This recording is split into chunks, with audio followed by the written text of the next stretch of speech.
Inspector Manju या मालिकेच्या आजच्या भागामध्ये आपल्याला खरोखरच एक जबरदस्त असा ट्विस्ट पाहायला मिळणार आहे. मंजूच्या डोळ्यात चटणी फेकणाऱ्या आर्यनची हात बांधून सत्याने कशी धुलाई केलेली आहे ते आपल्याला या भागामध्ये पाहायला मिळणार आहे. मंजूने आर्यनवर अटॅक केलेला आहे आणि तेव्हा मंजू एकटी असल्याचा फायदा घेऊन आर्यनने तिच्या डोळ्यामध्ये चटणी फेकलेली आहे. पण त्याच वेळेस सत्या तिच्या मदतीला धावून आलेला आहे आणि कशाप्रकारे सत्याने आता आर्यनची धुलाई केलेली आहे. या अगोदर आपण पाहिलंय की मंजूने त्याची धुलाई केलेली होती, पण आता सत्या त्याला कसा कुत्र्यासारखा धुतोय ते आपल्याला या भागामध्ये पाहायला मिळणार आहे. आपणास माहितीच आहे की आता तात्यासाहेबांनी त्यांचा नवीन पक्ष काढलेला आहे, जनस्वाभिमानी पार्टी, आणि त्यासाठी त्याने मंजू आणि सत्या या दोघांना देखील इन्व्हाइट केलेलं आहे. खरं तर त्याला त्या दोघांनाही त्याची ताकद दाखवायची असते, यासाठी त्यांनी बोलवलं असतं. पण आता इथे तात्यासाहेबाचा एक मोठा प्लॅन फसलेला आहे, कारण त्याचा कच्चा दुवा म्हणजेच आर्यन त्याच्या घरात आहे आणि आर्यनला काही जरी केलं तरी घराच्या बाहेर पडायचं आहे. तात्यासाहेबांनी एवढा मोठा कार्यक्रम ठेवलेला आहे, एवढं मोठं पक्षाचं उद्घाटन आहे आणि त्या पक्षाच्या उद्घाटनाला आपण घरात एखाद्या पोपटातल्या पिंजऱ्यातल्या पोपटाप्रमाणे आतमध्ये अडकून बसलेलो आहेत. या गोष्टीची अडचण आर्यनला होऊ लागलेली आहे आणि या ऐतिहासिक क्षणाला आपण आपल्या तात्यांच्या समोर पाहिजे, त्यांच्या डोळ्यातील आनंद आपण बघितला पाहिजे, असंच सगळं त्याला वाटू लागलेलं आहे. पण इकडे गरुडाची नजर घेऊन सत्या आणि मंजू शोधत आहेत की नक्की तात्यासाहेब कोणाच्या जीवावर उड्या मारतो, तात्यासाहेबाला नक्की कोण मदत करतो. अजून त्यांना माहिती नाहीये की हा आर्यन तात्यासाहेबाचा मुलगा आहे. तेवढ्यात आर्यन हा त्यांच्या घराच्या गॅलरीच्या जवळ आलेला आहे, कारण त्याला काही केल्या हा सगळा सोहळा, उद्घाटन कार्यक्रम बघायचा आहे. पण तेवढ्यातच मंजूची चाणाक्ष नजर त्याच्यावर पडलेली आहे. तिला दिसतंय की गॅलरीमध्ये आर्यन आलेला आहे आणि ते बघितल्यावर मंजूचं डोकं फिरलेलं आहे. कारण तिनं ठरवलंच आहे की काय जरी झालं तर आर्यनला पकडायचं आहे म्हणून. लगेच ती सत्याला सांगते की तुला तिकडं दिसतंय का बघ ते कोण आहे, आणि सत्या देखील बघत असतो. पण तेवढ्यात पूर्वाची देखील नजर तिकडे गेलेली आहे. पूर्वा पाहते की आर्यन बाहेर आलेला आहे आणि बाहेर आलेल्या आर्यनकडे सत्या आणि मंजू यांची नजर गेलेली आहे. पूर्वाला कळतं की आपण दिलेली लक्ष्मण रेषा ही आर्यनने पाळलेली नाही आणि आता त्याची काही धडकत नाही हे तिला समजलं आहे. कारण सत्या आणि मंजू त्याला आता कच्चं खाणार ही गोष्ट आता पूर्वाच्या देखील लक्षात आलेली असते आणि मंजूने सत्याला तिकडे बघायला सांगितलंय जिकडे आर्यन गॅलरीमध्ये उभा आहे. सत्या देखील चिडलेला आहे आणि आता सत्या आणि मंजू कार्यक्रम सोडून आर्यनच्या मागे धावायला लागलेले आहे. तर त्यांना काही जरी झालं तरी आर्यनला जिवंत पकडायचं आहे. सगळ्यांच्या समोरून मंजू अगदी धावत पळतच आर्यनच्या मागे जात आहे, तर सत्या देखील तिच्या मदतीला धावत आहे. हे सगळं पूर्वा पाहते आणि गडबडीत ती देखील घराच्या आतमध्ये जाते आणि आतमध्ये जाऊन तिने आर्यनच्या हाताला धरलेलं आहे आणि हाताला धरून ओढत-ओढत तिने त्याला आतमध्ये नेलेलं आहे. कारण जर का आता इथं सत्या आणि मंजू आले तर तुझं काही खरं नाही, असं ते त्याला सांगते आणि त्यामुळं आर्यन भलताच घाबरलेला आहे. आता घरात देखील आपण बसलो तर घरात येऊन ते आपली धुलाई करतील, या गोष्टीची भीती आता त्याला वाटू लागलेली असते आणि तो घरातून पटकन खिडकीतून उडी मारून बाहेर पळून गेलेला आहे. पण तो आता सत्या आणि मंजूच्या नजरेच्या बाहेर कोठेच जाऊ शकत नाही. सत्या आणि मंजू तोपर्यंत घरापर्यंत पोहोचलेले असतात आणि पाहतात की आर्यन पळून गेलेला आहे, तर ते देखील त्याच्या पाठीमागेच पळू लागतात. सत्या आणि मंजू पाठीमागे पळतायत म्हणल्यानंतर आर्यन आता पुरता घाबरून गेलेला आहे. तो आता डायरेक्ट शहरामध्ये म्हणजेच गावामध्ये धावत पळत चाललेला आहे. सत्या आणि मंजूच्या नजरेत तो पूर्णपणे बसलाय. त्यांनी बघितलंय की आर्यनच तो आहे आणि तो आता पळायला लागलेला आहे. तू कुठं जरी गेला तरी आम्ही तुला सोडत नसतो, असा विचार करून सत्या आणि मंजू त्याच्या पाठीमागच धावत आहेत. आर्यन अक्षरशः जीवाचा आकांत करून पळत आहे. त्याला माहिती आहे आता जर का आपण सापडलो तर आपली काही धडगत नाहीये. हे दोघं आपल्याला पकडून आपली चांगली चटणी करणार, आपली धुलाई करणार. कारण या अगोदर मंजूने त्याला भर रस्त्यात किती मारलेला आहे त्याला माहिती आहे. त्याचबरोबर नुसता मारला नाही तर त्याला फरफडत ओढत देखील नेलेलं आहे आणि सत्या आणि मंजू आता त्याच्या पाठीमागच पळत आहेत. सत्या आणि मंजूच्या तावडीतून सुटण्यासाठी त्याने ठरवले की आता गल्लीबोळातून आपण पळायचं, असं म्हणून तो आता गल्लीबोळाचा आश्रय घेण्यासाठी पळत असतो. पण सत्या मंजू अजिबात त्याला नजरेतून जाऊ देत नसतात. अक्षरशः आता सत्या त्याच्या इतक्या जवळ पोहोचलेला असतो की तो त्याला आता पकडणारच. अक्षरशः त्याचा शर्ट त्याच्या हातात आलेला असतो आणि तेवढ्यात त्याने झटका दिलेला आहे. सत्याच्या हातातून तो कसा तरी सटकतो आणि आता गल्लीबोळामध्ये तो शिरलेला आहे, जेणेकरून सत्या आणि मंजू यांना तो अजिबात सापडला नाही पाहिजे. आणि तो गल्लीबोळात शिरला तरी सत्या आणि मंजू म्हणतात की तू इकडून जा, मी इकडच्या रस्त्याने जातो, आपण त्याला बरोबर कोंडीत पकडूया, कारण त्याला काही जरी झालं तरी आज पकडायचंच आहे, असं दोघांनी देखील ठरवलेलं आहे. तात्यासाहेब या आर्यनच्या जीवावर तर उड्या मारत नाही ना, असं त्या दोघांना वाटत असतं. इकडे तो अक्षरशः जीवाचा आकांत करून कुठेही मिळेल तिकडं धावत पळत आहे. इकडे सत्या आणि मंजूने ठरवले, की एका रस्त्याने सत्या जाणार, एका रस्त्याने मंजू जाणार आणि बरोबर कोंडीत आता त्या आर्यनला पकडणार आहेत, असं त्यांनी ठरवलेलं असतं. त्यांचं लक्ष पूर्णपणे आर्यनवर असतं. नजर त्यांच्या अजिबात हटलेली नसते आणि ते बरोबर गल्लीबोळातून जाऊन त्यांनी आर्यनला पकडण्याचा प्रयत्न केलेला असतो. इकडे पुन्हा एकदा त्यांच्या समोर आर्यन आलेला आहे. आता काही जरी झालं तरी आर्यन त्यांच्या तावडीत सापडणारच असतो. कारण बरोबर एका बाजूने सत्या आणि एका बाजूने मंजू गेलेली आहे आणि बरोबर त्याला ते दोघेही बरोबर मध्ये पकडणार आहेत. त्यामुळं आर्यन आता त्यांच्या तावडीतून कसलाच सुटणार नसतो. इकडे ही वाईट बातमी मंजूने तात्यासाहेबांना दिलेली आहे. पूर्वाने तात्यासाहेबांना दिलेली आहे. पूर्वा तात्यासाहेबांना सांगते, की खूप मोठा घात झालेला आहे. आर्यन घरामध्ये आहे हे सत्या आणि मंजूनं पाहिलेलं आहे. त्या मूर्खाला मी सांगितलेलं होतं, की घराच्या बाहेर अजिबात पडू नको म्हणून, तरी देखील त्याने माझं म्हणणं अजिबात ऐकलं नाही आणि तो घराच्या बाहेर पडलेला आहे. ही गोष्ट तात्याला समजते. तेव्हा तात्या एकदम आता चिडलेले आहेत आणि ते पूर्वाला म्हणतायत, "काही जरी झालं तरी माझ्या पोराला वाचव, कारण ते दोघे किती बेकार आहेत तुला माहिती आहे. ते दोघं त्याला मारून टाकतील. तू आत्ताच्या आत्ता जा आणि त्याला वाचव. तुला काय ताकद लावायची आहे ती लाव, पण आर्यनला तू वाचव आणि त्याला आपण इथून कायमचा फरार करून टाकूया." असं सगळं काही तात्या पूर्वाला म्हणत आहेत.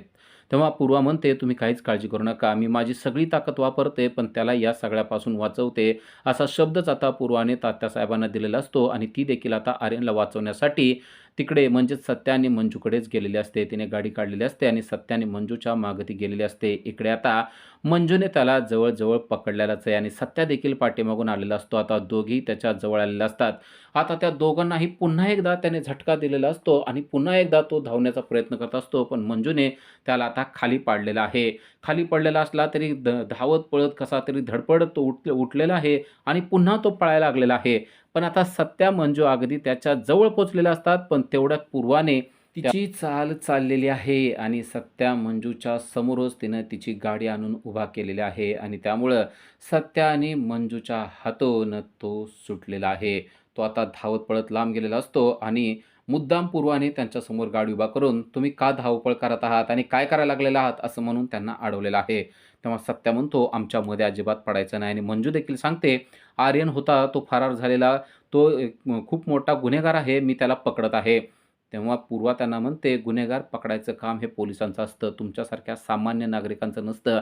त्यामुळं तुम्ही तर रस्त्यावर धावत पळत फिरून दादागिरी करायचं बंद करा." तेव्हा पूर्वाला मंजू म्हणते, "दादागिरी आम्ही करत नाहीये. आम्ही उलट गुन्हेगाराला पकडत आहोत." पण पूर्वा मात्र त्यांना अजिबात त्याच्या पाठीमागे म्हणजेच आर्यनच्या पाठीमागे जाऊ देत नसते. ती त्यांना थांबवते आणि म्हणते, "मी जे सांगते ना तेवढं फक्त करायचं. इथं कायदा काय आहे ना ते सगळं मला माहिती आहे आणि गुन्हेगार कोण आहे ते देखील मला कळतं. तू स्वतः गुंडाच्या सोबत राहते आणि तू काय गुन्हेगाराला पकडणार आहेस आणि तो आर्यन नव्हताच. मी तेथे कार्यक्रमाला होते. मी बघितलेला आहे तो आर्यन नव्हता म्हणून." असं आता उलट-सुलट तीच बोलू लागलेली आहे. तेव्हा मात्र मंजू चिडते म्हणते, "मला माहिती आहे तो कोण होता म्हणून." आता तिने तिला झिडकारून पुढे जाण्याचा प्रयत्न करत असते. पण तोपर्यंत आर्यन मात्र पळून गेलेला असतो. सत्या आणि मंजूच्या हातून तो पूर्णपणे सुटलेला आहे आणि आता तो सुटलाय म्हणून मंजू आता एकदम शांत बसलेली असते. झालेल्या सगळ्या प्रकारामुळे तिला आर्यनचा तर खूप राग आलेलाच आहे, पण त्यापेक्षा जास्त राग तिला पूर्वाचा आलेला असतो. कारण पूर्वामुळेच तो सुटलेला आहे, या गोष्टीची तिला चीड आलेली असते. त्यानंतर सत्या आणि मंजू त्यांच्या घरी गेलेले असतात आणि रात्री ते त्यांच्या टेरेसवर बसलेले असतात. तेव्हा मंजू त्याला सांगत असते, "सत्या, काही जरी झालं तरी मला त्या आर्यनला पकडायचं आहे. आज तो आपल्या हातात येता निसटलेला आहे." तेव्हा ते तिला समजावून सांगत सत्या म्हणतो, "हो, त्याला पकडायचं पण आता तो पळून गेलेला आहे. आज कसा तो आपल्याला सापडला, तसा तो एक ना एक दिवस आपल्या तावडीत सापडणार आहे. त्यामुळं कसलीही रिस्क घ्यायची नाही. आज आपण त्याच्या पाठीमागं पळत होतो. त्याला कळलंय की आपण त्याला सोडणार नाही. पण तो इथेच कुठेतरी लपून बसलेला असणार आहे. कुठं जाणार आहे जाऊन. तुम्ही काय काळजी करू नका. आपली सगळी माणसं त्याच्या पाठीमागे आपण लावूया आणि त्याला पकडूया." असं तो सांगत असतो.